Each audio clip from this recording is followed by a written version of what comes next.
Hey everyone, Dr. Frunkey here with an awesome new knife consult for you on the Black Snow Customs Opiate. Many of you might recall from my channel, I've had a number of videos on some Black Snow Custom knives before. One of them, it was this Spyderco Subvert. This is based off of the Black Snow Customs Sabotage model. Black Snow Customs being Nati Amor, an Israeli jeweler who became a knife maker. I explained this in the video for the Mini Sabotage Custom, as well as this knife previously. Nati Amor is one of the most sought-after knife makers in the world. He's probably best known for this Sabotage slash Subvert model, but he makes another model, and that is called the Opiate. And so I'm going to go ahead and move the Sabotage off the screen, and we're going to take a look at these insane knives. These are sent to me by my good buddy Russell. He goes by That's Not a Knife on Instagram, and he and I have been talking for a long time now, and we met at the Blade Show, and we're good friends, and I really appreciate that he sent these two exceptional examples of Nati's work for me to check out and to show you guys. So the Opiate is the second model from Nati. As you can see, he likes to have rather large knives. Nati has a big hand, and he wanted to create tools that he was going to use. He wanted bigger, stronger, better knives than the knives that he was finding, and so he started making his own big, awesome custom knives. So this model is more of a cleaver style blade, as you can see, rather than a traditional blade. None of his knives so far are really a traditional shape. He has a new model coming out later this year that I think will be a slightly more traditional model, but all of his knives are more on the spectrum of art knives. They really border that line between art and tactical, and it's really amazing. And you can see that here in the Opiate model. And so let's go ahead and get some vital signs on these guys. As I mentioned, they are very, very big knives. These two knives are handmade, and so no two are going to be exactly the same. You can probably notice that there are some minor variations in the shapes of these knives. So I have this upside down. But in general, you're looking at about a 3.75-inch blade, about 9 inches of overall length. The handle here is coming in at about 5.2 inches. So it's a very, very big knife. It's also quite wide. This full Damascus one right here, I have to be very careful with the polished finish, is coming in at 0.69 inches. So almost 0.7 inches. And this all titanium one right here is coming in at 0.59. So a little bit thinner on this one, but still 0.6 inches. So these are large and robust knives, and that's the whole point.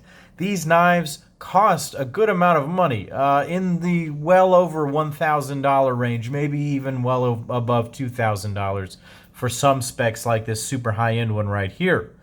So if you're paying that much money for a knife, you really want it to feel that way. And I have to say, these knives absolutely feel like they're worth every single cent. And it's hard for me to convey that in a video, but I'm going to try to do that here today. So as I mentioned before, Nati Amor is a jeweler by trade. That is where he trained initially. And so when you take a look at his knives, so now I've just picked it up, and you're going to start to see the three-dimensionality of the finish work on this knife. Absolutely unbelievable work going on right here. And so this is where the beauty of Nati's work comes in. The finish work is truly second to none. The colors, the polish, and the feel of these knives, and we're going to get into that. Take a look at this one, the Sanmai blade. All the finishes are spectacular. I'm going to try to show these off nicely before I get my fingerprints all over them during the video. Beautiful, beautiful knives right here. So I'll go ahead and bring out another couple of knives for a quick size comparison. I'll just show you. You saw the Subvert. Here's the Para 2. It's absolutely dwarfed by these. I don't even need to bring out any more knives. You know that these are huge knives. So let's go ahead and break these knives down anatomically. Up front is this cleaver blade. Right here you can see this is finished in Damasteel. I want to say this is the Vinland pattern. I could be wrong about that.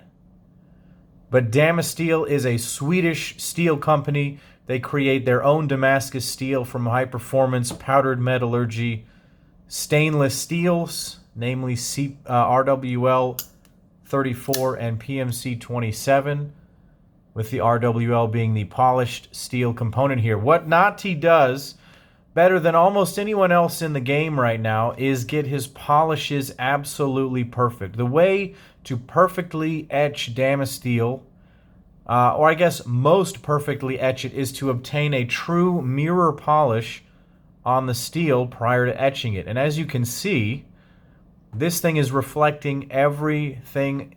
You can even see the phone right there. Everything is reflected as a true mirror, and then he etches it. One of my favorite things that he does on his Instagram at Black Snow Customs is he does these sort of reveal videos where he has a handful of soap and he puts it under the water, and out comes this beautifully polished, mirror polished blade. And it's absolutely amazing. So not only can he achieve that with Damasteel, he's also done that here on this blade. This is a Chad Nichols Sanmai with a very, very thin core right here, but he's managed to get that core nicely and uniformly exposed.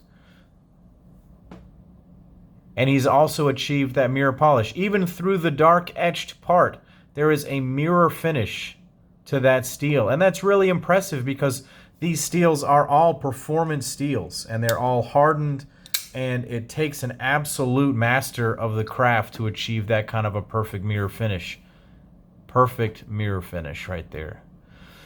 The very large cleaver-shaped blade is going to be very practical for a lot of different uses. It's really sort of a modified Wharncliffe cleaver-style blade, and it's a very tall, full-flat grind. This one has a little bit more of a flat on this one. The grinds here, the plunges are a little bit different on each of these. This one has a full flat grind all the way to the top. The curvature stops with the Spidey hole. Here there's a bit more of a flat. Each one is going to be unique, and I'm sure that you could talk to Nati about variations on a theme. Obviously, variations between the knives. This one features a Spidey hole opening, and this one features a flipper. And I think that you're going to see that versatile knife makers are able to make great knives with different opening mechanisms. And Nati has certainly achieved that here. The detent on these knives is incredible.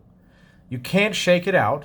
Even with a heavy blade, I can certainly shake out this Subvert made by Spyderco without a problem. You can't shake this out, but when you Spidey flick, it absolutely crisply breaks free and then flies out. You're going to see my face right there. Unbelievable detent for this, but I'll have to say that my favorite has to be the flipper. Even though I am a Spidey hole opener fan, that is my favorite way to open a knife, this one has an unbelievable firing action, and it just flies right out. But what that says is that Nati understands each type of opening mechanism and maybe how it should be most perfectly tuned. And he absolutely nails it every time on every knife. Every knife I've held from him has been exquisite in that regard. Absolutely perfect action and detent, no matter how you choose to open it. So, we've talked about the blades. Let's move back to the pivots here. As you can see, Nati has done some beautiful decorative work. On this example, he's got some very large Mokutai pivot collars around a rather simple screw. This model was meant to be more of an everyday carry example with this stonewashed handle. And so you see the stonewashed thing. It's a nice pop of color on an otherwise gray knife. What you see on the back side is the same thing. You get a huge collar and then an absolutely huge clip. This was a bit of a snafu when it happened, but it just came together and he made this gigantic clip and this gigantic back spacer. So let's go ahead and move and talk about the handle a little bit. As I mentioned, stonewashed titanium, polished and stonewashed, super nice user finish. Not going to show anywhere because it's already very beat up, but also polished. Really a great finish for actual carry. Beautiful full-length crowned back spacer on this one. Super, super nice. Let's go ahead and move to the other one. I think I left out that this is running on ceramic bearings with a ceramic detent. Beautifully, beautifully tuned action on both of these. Let's take a look at the pivot area on this one.